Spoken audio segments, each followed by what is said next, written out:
Hello,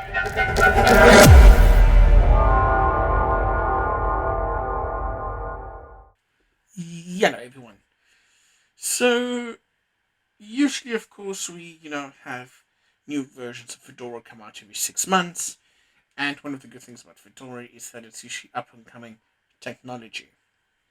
So, in the next version of Fedora, we're expecting at least GNOME 43 to come out, as well as a couple of other bits of technology. So, at the moment, there's no alpha, or should I say, there's no beta yet of Fedora.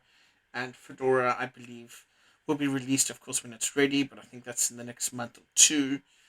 And at the moment, it's kind of in Rawhide. So Fedora has Rawhide, which is basically the latest packages, and what they do is they take snapshots of that, and eventually, of course, that goes into testing, and that goes into beta and production version that eventually gets released. So I thought at the moment, hey, wouldn't it be interesting to at least see what the next Fedora looks like at the moment? Now, it is obviously going to change, right? Because it's still early days. But I thought, hey, instead of looking at Fedora 36 that everyone else has done, let's look at the current Rawhide. So, just going to give this thing 6 gigs. And gonna start Rawhide up here.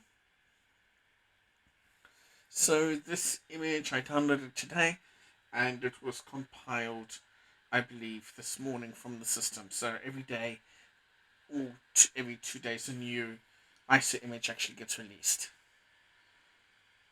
of the relevant system, which is all in all pretty cool, and also a great way of seeing some of the up and coming stuff. Now, I will warn you, there's at the moment no major changes at all, but there's no harm in looking. So we're obviously logging as a live user.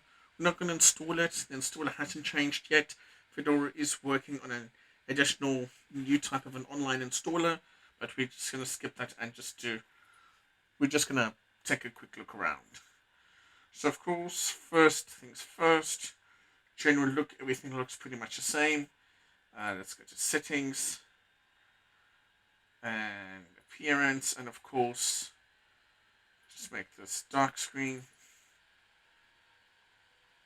And about, right, so what you'll see here is Fedora Linux 37 Workstation Edition pre-release, that's basically alpha, and GNOME or GNOME version 43 alpha, and we're on Wayland. So let's see if we can spot anything that looks really different right now.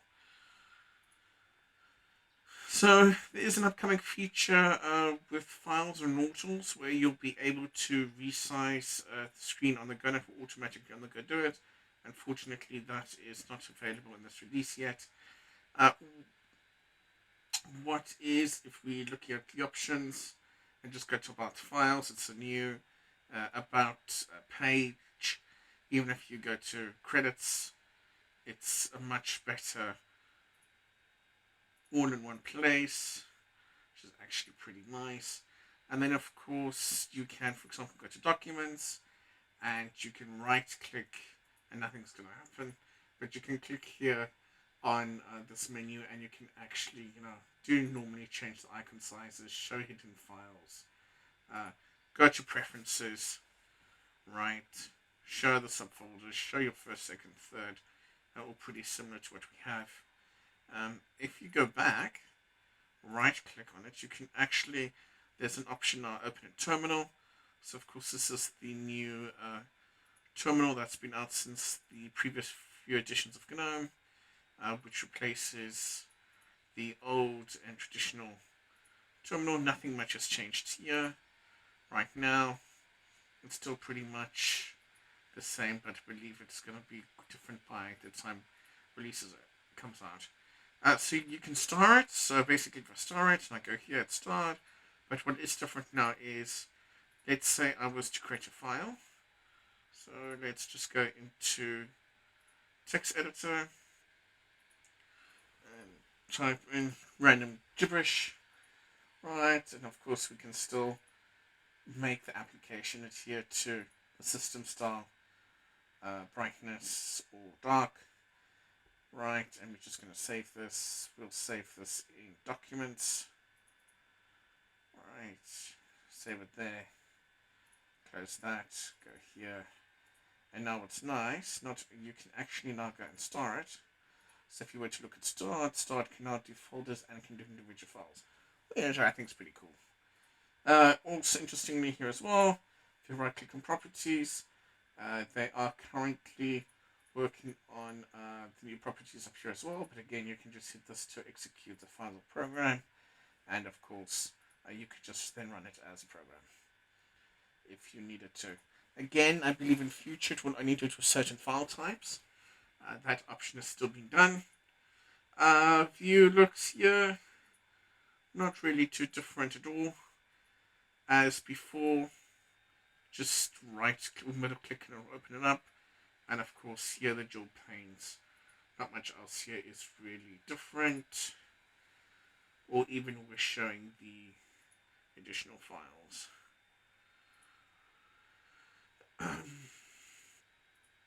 Then of course towards the same system monitor, right? It's using 2.1 gigs, which is not bad at all. Bearing in mind it is a live image. I just wanted to check in terminal as well. Uname -R, and it is using the new 5.19 kernel. So that's pretty nice with additional features that came out for it. The other apps, although, are pretty much the same. Possibly one or two versions newer, but nothing too drastic. As you can see here, I think LibreOffice is now on version F7352. Not bad. Let's close that. What I did notice now, though, was in some previous testing was better stability with the software center. So I do like that now Software Center actually gives you this pop-up here to enable third-party repos if you don't do that during install. And if you hit the selected external sources button,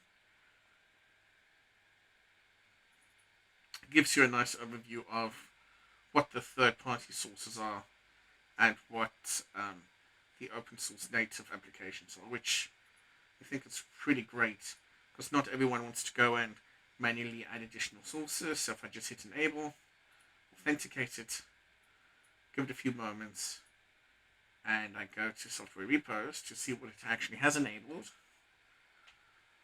I found on version 36 I had a couple of issues with this would freeze. It could just be my config.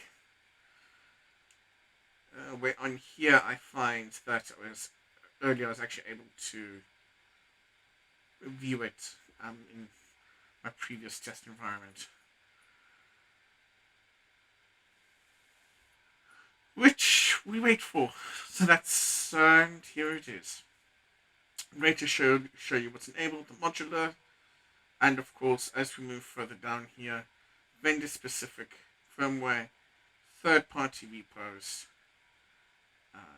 and of course things like Steam and Video, Google Chrome, CPR repo. All of this is now enabled. And of course if you just look at this and you click on it, again a lot quicker this time to actually show you what's available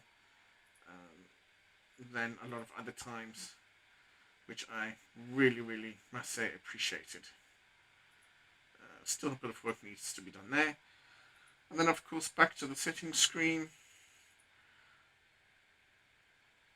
No real other new options out yet. Still pretty much of a muchness.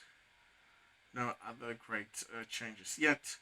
But I look forward to seeing what will come out in the beta and of course closer to the final. So yeah. As always, if you have any comments, issues, don't agree, leave your comments below. And as always, thanks for watching.